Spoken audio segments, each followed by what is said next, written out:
یہ پہلے کوئی شعر کہتا تھا، کوئی ادبی جملہ کہتا تھا، تو اب اس کی یہ کام کرتے کرتے عمر بڑی ہو گئی ہے تو رسوخ حاصل ہو گیا۔ 40 سال کی عمر مبارک تک نبی کریم نے ایک شعر بھی نہیں کہا۔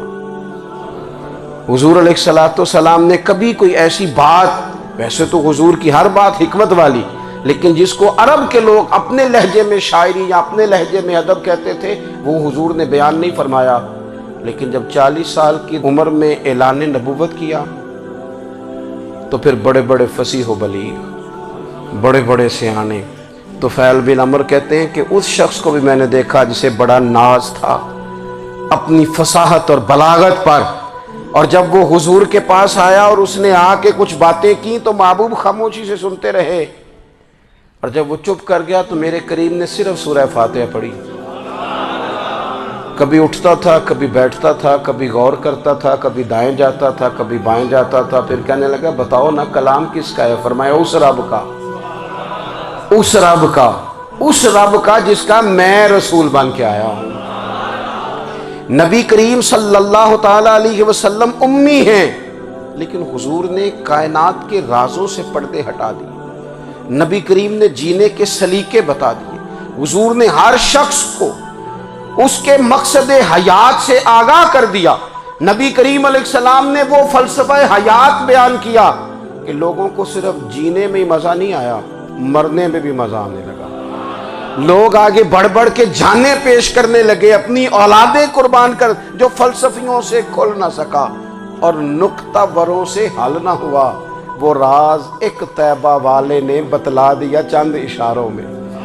محبوب کریم امی ہیں، لیکن حضور نے اس طرح دنیا کو سکھایا، اس طرح دنیا کو پڑھایا، اس طرح حضور نے علم کے چراغ اور دیپ روشن کیے کہ قیامت تک جسے روشنی ملے گی نا، اسے صرف دروازہ مصطفیٰ سے ملے گی، اسے رسول کریم علیہ السلام کے در دولت سے ملے۔ کچھ لوگوں نے کہا کہ یہ اپنے پاس سے آیات بنا کے لاتے ہیں، اپنے گھر میں بیٹھ کے دعوے کر لینا تو کوئی مشکل کام نہیں نہ ہوتا، سارے لوگ ہی کر لیتے ہیں۔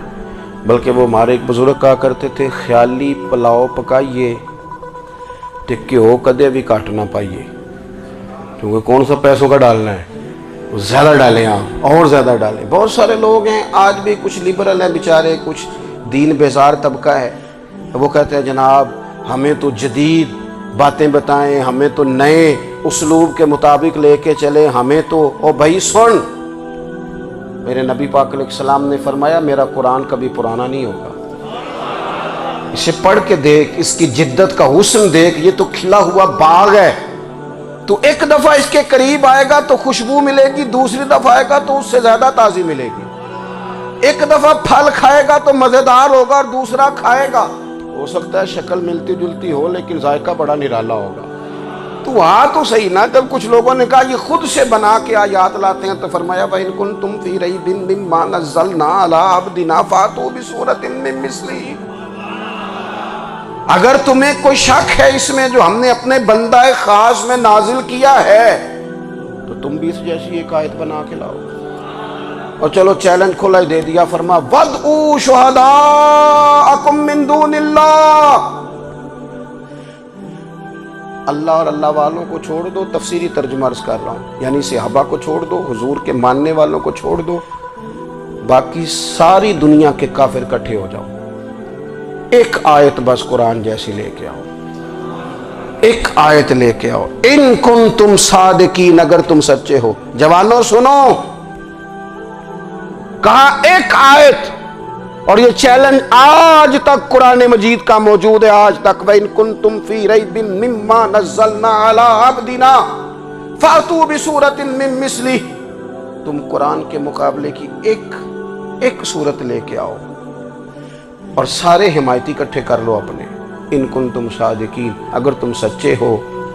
جواب تو ادھر سے آنا تھا نا، لیکن کائنات کے رب نے جواب بھی خود دیا، فرمایا فَإِن لَّمْ تَفْعَلُوا وَلَن تَفْعَلُوا، اگر تم نہ لا سکے، اور فرمایا تم لا سکتے بھی نہیں، اگر تم نہ لا سکے اور تم لا سکتے بھی، نہ خنجر اٹھے گا نہ تلوار تم سے، یہ بازو میرے آزمائے ہوئے ہیں، وَلَن تَفْعَلُوا، تم لا بھی نہیں سکتے، فَاتَّقُوا النَّارَ الَّتِي وَقُودُهَا النَّاسُ وَالْحِجَارَةُ، پھر اس آگ سے ڈر جاؤ جس کا ایندھن آدمی اور پتھر ہے۔ اعدت للکافرین، بنائی کافروں کے لیے، بنائی مومنوں کے لیے تو رب نے جنت بنائی ہے۔ اعدت للکافرین، یہ دوزخ اللہ نے کن کے لیے بنائی ہے؟ اعدت للکافرین کہتا ہے کافر کے لیے بنایا۔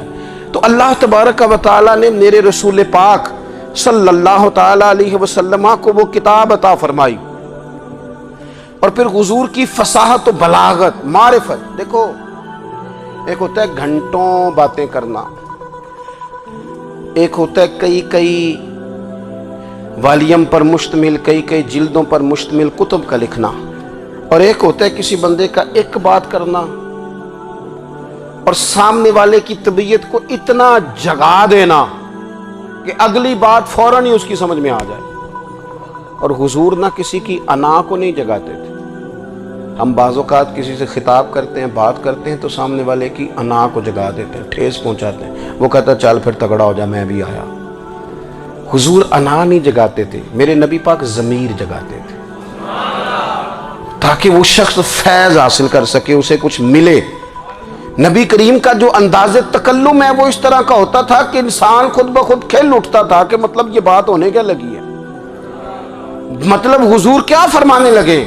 نبی کریم صلی اللہ تعالی علیہ وسلم ایک دن محبوب کریم نے صحابہ کے پیچھے حضور کی فصاحت و بلاغت دیکھے، فرمایا محبوب نے کتنا نادان ہے وہ شخص جو اپنے ماں باپ کو گالی دے۔ کھلی ہو گئی لوگوں کی آنکھیں، کان کھڑے ہو گئے کہ یا رسول اللہ کون ایسا بدبخت ہے جو ماں باپ کو گالی دے گا۔ اب جب سوالات ذہنی سطح پر پوری طور پر ابھر گئے نا، تو اب رسول کریم نے بات سمجھائی۔ یہ ہے فصاحت و بلاغت، تیرے آگے ہیں یوں دبے لچے فصحاء عرب کے بڑے بڑے، کوئی جان منہ میں زبان نہیں بلکہ جسم میں جان نہیں۔ یا رسول اللہ کون ایسا نالائق ہے جو ماں باپ کو گالی دے؟ اب جب ذہنی سطح یہاں تک ابھر آئی تو اب حضور نے سمجھایا، فرمایا جب تم کسی کے ماں باپ کو گالی دو گے نا تو وہ بھی تو جواب میں تمہارے ماں باپ کو دے گا نا، تو فی نفس ہی یہ تم نے خود ظلم کیا ہے اپنے ماں باپ پر۔ کیوں تم نے ایسا لہجہ اختیار کیا کہ جس سے سامنے والے کی انا جاگ جائے اور وہ تمہارے مقابلے میں آ کر کے کھڑا ہو جائے؟ کیوں تم نے اس طرح کے انداز اختیار کیے کہ جس سے سامنے والا بھی سارے پنجے کھڑے کر کے باہر نکل آئے اور کہے آ جاؤ پھر میں ابھی میدان میں حاضر ہوں؟ رسول کریم کی فصاحت بلاغت دیکھیں نا، حضور 2-4 جملوں میں ساری بات سمجھا جاتے ہیں۔ ایک حدیث پاک اگر ہماری سمجھ میں آ جائے، ایک روایت نبی پاک صلی اللہ تعالی علیہ وسلم نے فرمایا خوبصورت مسلمان وہ ہے جو بے مقصد باتوں کو چھوڑ دے۔ لو اس سے پوری زندگی سجائی جا سکتی ہے، ایک جملے سے پوری زندگی سواری جا سکتی ہے، کوئی لمبی چوڑی باتوں میں جانے کی ضرورت نہیں۔ کہا خوبصورت مسلمان یہ ہے جو بے مقصد باتوں کو چھوڑ دے، لا یعنی باتوں کو، کیا کہتے ہیں ہمارے دیہات کے لوگ، جڑے پنڈ جانا نہیں اودا راہ پوچھنے دی۔ لیکن آج کل لوگ باز آندے یعنی جس بات کا بالکل تعلق نہیں نا وہ بات بھی کرتے جاتے ہیں، جس کا شعبہ ہی نہیں وہ بھی چھلانگ لگا کے اس میں آ جاتا ہے۔ ہم اپنا وقت ضائع کرتے ہیں، اپنی صلاحیتیں ضائع کرتے ہیں، اپنا نقصان کرتے ہیں۔ ہم اپنا کام صحیح کر کے نہیں کرتے اور دوسری ساری دنیا کو ٹھیک کرنا چاہتے ہیں۔ او بھائی آپ جس جگہ جس شعبے سے تعلق رکھتے ہیں آپ اپنے معاملات میں مضبوطی پیدا کریں۔ حضور نے اپنی فصاحت کے ساتھ بلاغت کے ساتھ لوگوں کو قائل کیا، اور قرآن مجید کی تاثیر کا یہ اثر میرے کریم رسول نے دکھایا کہ رات کو جب حضور بیٹھ کے قرآن پاک پڑھتے تھے نا، جب یاسین والے نبی خود یاسین کی تلاوت کریں، جب طٰہٰ والے محبوب خود طٰہٰ کی تلاوت کریں، غور کرو نا، جب مدثر والے محبوب خود ان جملوں کو ادا کریں، یعنی جن کے بارے میں آیت آئی ہے جب وہی یہ آیت پڑھیں کہ انا اعطیناک الکوثر، یعنی جن کا ذکر ہو رہا ہے جب وہ یہ بات کریں کہ یا ایھا النبی انا ارسلناک شاہدا ومبشرا ونذیرا لتؤمنوا باللہ ورسولہ وتعزروہ وتوقروہ وتسبحوہ بکرۃ واصیلا، جن کے بارے میں آیت آئی ہے جب وہ یہ کہہ رہے ہوں کہ ورفعنا لک ذکرک، جب وہ کہہ رہے ہوں والضحیٰ واللیل اذا سجا. ذرا اس کیفیت کو دیکھیں جب محبوب خود پڑھ رہے ہوں، اور جو حضور پر آئی ہیں اس کا ذائقہ، اس کا لطف، اس کا انداز بھلا کیا ہوگا. حضور جب رات کو پڑھتے تھے نا قرآن پاک، تو جو پکے کافر تھے نا، ابو جہل جیسے لوگ، وہ بھی جھاڑیوں میں چھپ چھپ کے مدینے والے کی تلاوت سنا کرتے تھے، حضور کی تلاوت سنا کرتے تھے. یہی بہتر ہے کہ پردوں میں وہ پردہ پوش رہے، وہ اگر پردے ہٹا دے تو کسے ہوش رہے. رسول کریم علیہ السلام کی تلاوت کا سننا، قریب جانا، یہ اعجاز ہے. حضرت فاروق اعظم کہتے ہیں میں طبیعت کا بڑا ڈاڈا تھا، مزاج کا بڑا سخت تھا، زندگی ہمیشہ ڈٹ کر گزاری، باتوں پر کھڑا رہنا آتا تھا، پر جب میری بہن نے مجھے چند آیتیں سنائی نا تو میں تڑپ ہی گیا. گھروں آیا سا مار مقامنے نو، ہن مینو مار دے لے چلو. اوے متے عمر دی عمر برباد ہو جائے، جتھے عمر سوار دے لے چلو. یہ اعجاز ہے رسول کریم صلی اللہ تعالی علیہ وسلم پر نازل ہونے والی کتاب کا. پھر حضور نے خبریں دی، نبی پاک نے خبریں دی. حضور نے فرمایا روم فتح ہوگا، وہ ہوا. نبی کریم علیہ السلام نے فرمایا شام فتح ہوگا، تو شام فتح ہوا. فرمایا ایران فتح ہوگا، تو ایران فتح ہوا. سراقہ بن مالک کہتے ہیں ایک گاؤں پر بھی مسلمانوں کی حکومت نہیں تھی. ایک گاؤں پر حضور مکہ مکرمہ سے نکل رہے تھے، مدینہ طیبہ تشریف لے جا رہے تھے. ابھی راستے میں تھے، میں 100 سرخ اونٹوں کے لالچ میں معاذ اللہ حضور کو گرفتار کرنے پہنچ گیا. محبوب نے حکم دیا، حضور کا معجزہ میں نے آنکھوں سے دیکھا، میرا گھوڑا زمین میں دھستا چلا گیا. میں نے معافی مانگی، حضور نے معاف کر دیا. میں نے سمجھا اچانک ہو گیا ہے. یہ منوانا بھی بڑا مشکل کام ہے. شجر و حجر پہچان گئے، انسان کی نظروں میں شاکی رہا. یہ کچھ ایسے لوگ ہیں جن کو منوانا توبہ توبہ، ماننے کو تیار نہیں، دیکھ دیکھ کے بھی ماننے کو تیار ہے نہیں، ماننے کو تیار ہی نہیں. کہتے ہیں کہ میں نے پھر چاہا آگے بڑھنا، تو پھر زمین کے اندر میرے گھوڑے کے پیر دھنسنے لگے. پھر معافی مانگی. کریم تیرے معاف کرنے کی ادا پہ بھی قربان جائیں. یہ نہیں فرمایا کہ تو بار بار یوں ہی کرتا ہے، فرمایا معافی مانگتا ہے، جا میں نے معاف کیا. کہتے ہیں 3 دفعہ میں آگے بڑھا، 3 دفعہ حضور نے معاف کیا تو مسکرا کے فرمانے لگے تو یہاں مجھے گرفتار کرنے آیا ہے، وہ کیسر روم کا علاقہ فتح ہوگا. وہ کنگن جو پہنتا ہے نا ہاتھوں میں، بادشاہ کے کنگن معروف ہیں، وہ تیرے ہاتھوں میں آئیں گے. اللہ کرے آپ سمجھیں. یہ جو لوگ ڈری ڈری سہمی اور ہمارے بچے مایوسی کی معاذ اللہ باتیں کرتے ہیں، وہ دیکھیں حضور کس طرح کی گفتگو فرماتے ہیں. ابھی ایک گاؤں پر بھی اسلام کی حکومت نہیں، لیکن حضور کا خبر دینے کا انداز. کریم فرمانے لگے وہ کیسر روم کے جو کنگن ہوں گے وہ تیرے ہاتھوں میں آئیں گے. جناب سراقہ بن مالک فرماتے ہیں کہ میں مسلمان ہو گیا، حضور کا وصال ہو گیا، کنگن نہیں آئے. حضرت ابوبکر صدیق کا وصال ظاہری ہو گیا، کنگن نہیں آئے. جناب عمر کا دور آ گیا، سراقہ بوڑھے ہو گئے. کوئی بندہ پوچھتا نا کہ اب تو عمر ڈھل گئی ہے، زندگی کا پتہ نہیں. کہنے لگے نہیں میں نہیں جاتا، جب تک کنگن نہیں آتے اسرائیل کوئی نہیں آئیں گے. کیونکہ ساڈے نبی دی زبان ساڈے واسطے قرآن. جو دن کو کہہ دیا دن ہے تو دن نکل آیا، جو شب کو کہہ دیا شب ہے تو رات ہو کے رہی. اور خدا نے ان کی زبان کو وہ اختیار دیا، جو نکلی منہ سے ان کے وہ بات ہو کے رہی. اور فاضل بریلوی کا تو انداز ہی پھر انوکھا ہے نا. وہ تو کہتے ہیں وہ زبان جس کو سب کن کی کنجی کہیں، جس کو سب کن کی کنجی کہیں، اس کی نافذ حکومت پہ لاکھوں سلام.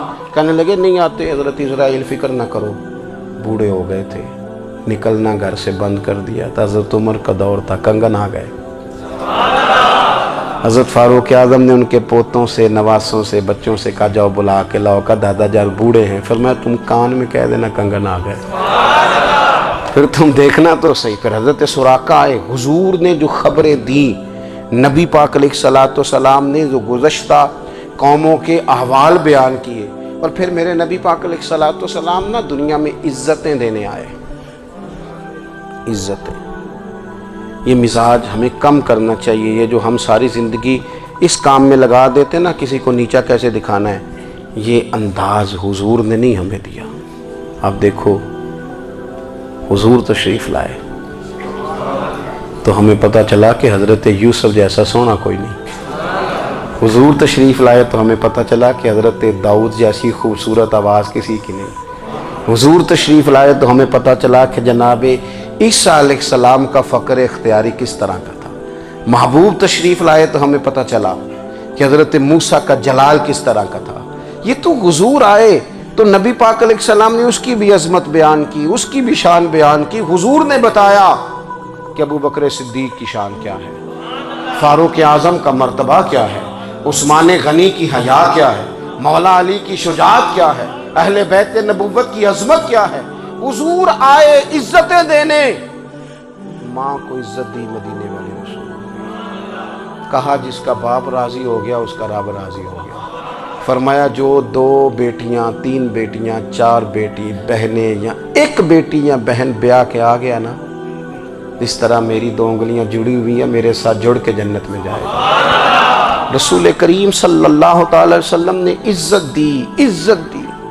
حضور عزتیں دینے، کوئی اعزاز نہیں، ان پڑھ بندہ ہے، سادہ ہے، غریب ہے، مزدوری کرتا ہے، ہاتھوں پہ چھالے۔ یا رسول اللہ اس کا بھی کوئی اعزاز ہے؟ قربان جائیں، میرے کریم نے عزت دی، فرمایا محنت کر کے روزی کمانے والا تو اللہ کا دوست ہے۔ یہ اینٹیں اٹھانے والا، یہ مشقتیں کرنے والا، یہ صبح دیہڑی پہ جانے والا، یہ بیچارہ جو اچار سے روٹی کھاتا ہے، تو نے ہر شخص کی قسمت میں یہ عزت لکھی اور آخری خطبے کی صورت میں وصیت لکھی۔ رسول کریم نے ہر بندے کو اعزاز دیا، عظمتیں دی۔ حضور عزتیں دینے آئے، نبی پاک علیہ السلام نے اعزازات دیے، حضور نے نوازا۔ یہ ساری چیزیں میرے رسول پاک کی تشریف، اور پھر یہ جو حضور کے صحابہ اور اہل بیت ہیں نا، یہ بھی میرے نبی پاک کی نبوت کی دلیل ہے۔ اتنی جلدی انقلاب آیا نہیں کرتے، وہ کل تک جو رہزن تھے حضور نے راہبر بنا دیے۔ وہ لوگ جو کل تک ایک دوسرے کے گلے کاٹ کے کھاتے تھے، ایک دوسرے کو مارتے تھے، تکلیف پہنچاتے تھے، برادری ازم پہ لڑتے تھے، حضور نے بھائی بھائی بنا دیے۔ ایک پلیٹ میں کھانا کھانے لگے، سیدنا بلال حبشی، صہیب رومی، سلمان فارسی، حضور نے یوں کر کے ملا دیا۔ نبی کریم علیہ السلام نے تقسیمیں ختم کر دی دنیا میں۔ حضور کے صحابہ نے اپنا کردار اس طرح کا دکھایا، اتنا بلند کیا، اور صحابہ کرام علیہم رضوان اس کو دیکھ کر اتنی بلندیوں پہ گئے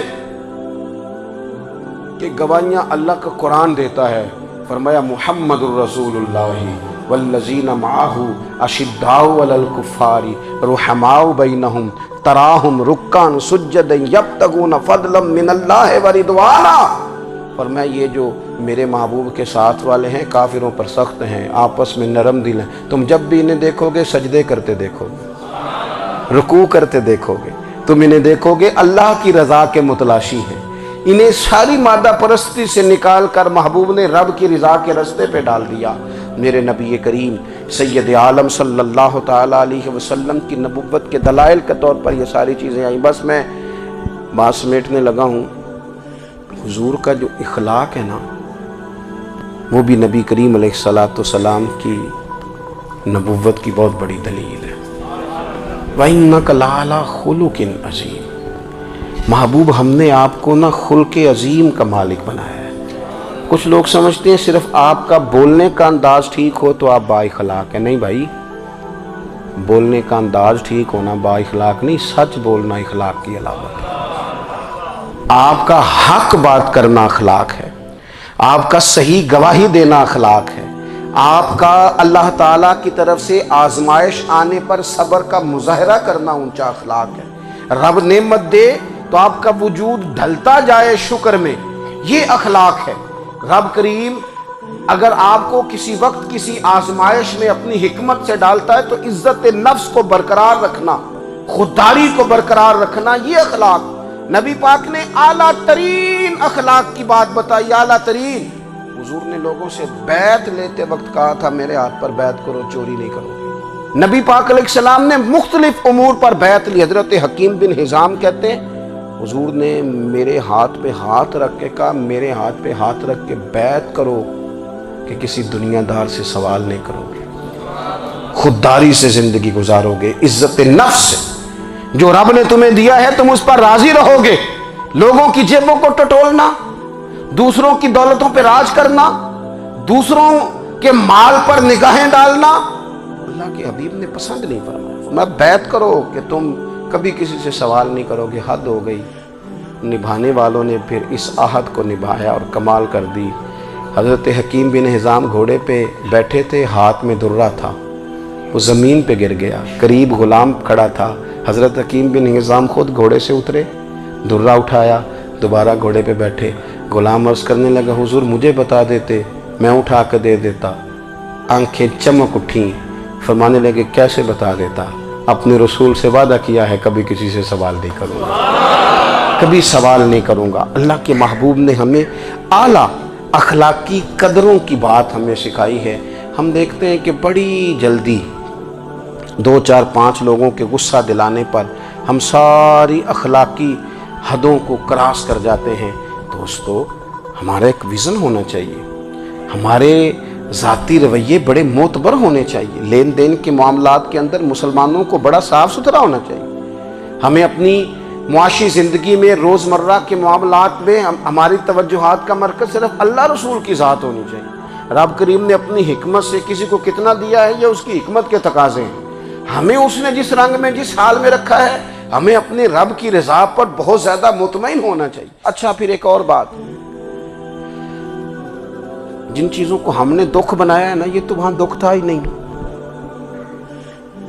مہینہ مہینہ چولہا نہیں جلا، لیکن کسی جگہ اظہار غربت ہے حضور کی اولاد پاک کا یا صحاب کا یا ازواج کا، مہینہ مہینہ چولہا نہیں جلا، لیکن یہ اخلاق عالیہ کا حسن دیکھو، اپنے گھر مہینہ مہینہ چولہا نہیں جلا، جو مانگنے آیا اسے جھولی بھر کے عطا فرمایا، کوئی دروازے سے خالی نہیں گیا۔ عزیز بھائی اگر زندگی میں اخلاقی قدریں ہم اپنا لیں اور ہم تھوڑا تھوڑا کر کے اپنے آپ کو تبدیل کریں، ساری زندگی توجہ رہی کہ فلاں کیا کر رہا ہے فلاں کیا کر رہا ہے، تھوڑا سا گردن کو جھکا کے اپنے اوپر توجہ ڈالیں، اپنے آپ کو وقت دیں، حضور کے اخلاق عالیہ کی روشنی میں، تعلیمات حسنہ کی روشنی میں ہم اپنے کردار و عمل پر تھوڑی توجہ دیں۔ اس وقت بہت بڑی تعداد میں امت مسلمہ ہے، اور ایسا نہیں ہے کہ دولت نہیں ہے، دولت سے بھی سرشار ہیں، ہمارے ہاں بڑے بڑے انجینئر ہیں، بڑے بڑے ڈاکٹر ہیں، لیکچرار ہیں، ہمارے پاس بڑے بڑے ہاسپٹل ہیں، بڑا کچھ ہے، لیکن کردار و عمل کے بادشاہ، اپنی زندگی تقوی کی روشنی میں گزارنے والے ان لوگوں کی تعداد کم ہے۔ اگر کوئی آج بھی سارے کام نیک کرے لیکن جائیداد میں سے بیٹی کا حق رکھ جائے تو پھر اس نے کیا میلاد منایا؟ اگر آج بھی جو 2 4 لوگ بیچارے اس کے زیر دست ہیں، ملازمین ہیں، ان کے ساتھ اس کا رویہ انتہائی سخت ہو تو اس نے کیا میلاد منایا؟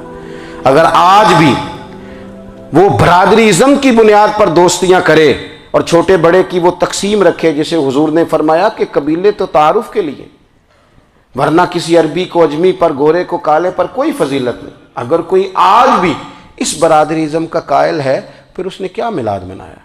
اگر کوئی شخص آج بھی اپنے آپ کو مادہ پرستی میں پوری طرح دھکیل چکا ہے اور رضا الہی کا مسافر نہیں بنا تو اس نے کیا میلاد منایا؟ اپنی طبیعتوں میں روحانی تبدیلی اور وہ خاص افکار جو حضور اپنے غلاموں میں پیدا فرماتے ہیں، ان افکار کو پیدا کرنا، سوچوں کو بدلنا، سوچوں کو، نظریات کو بدلنا، اپنے روزمرہ کے معاملات کا جائزہ لینا کہ ہم کس طرح آگے بڑھ سکتے ہیں اور کس طرح ہم ایک بہترین امتی اور ایک بہترین مسلمان بن سکتے ہیں، اس پر توجہ دینا یہ میلاد ہمیں سبق دیتا ہے۔ اللہ تعالیٰ مجھے اور آپ کو عمل کی توفیق عطا فرمائے۔ آخر دعوایا ان الحمدللہ۔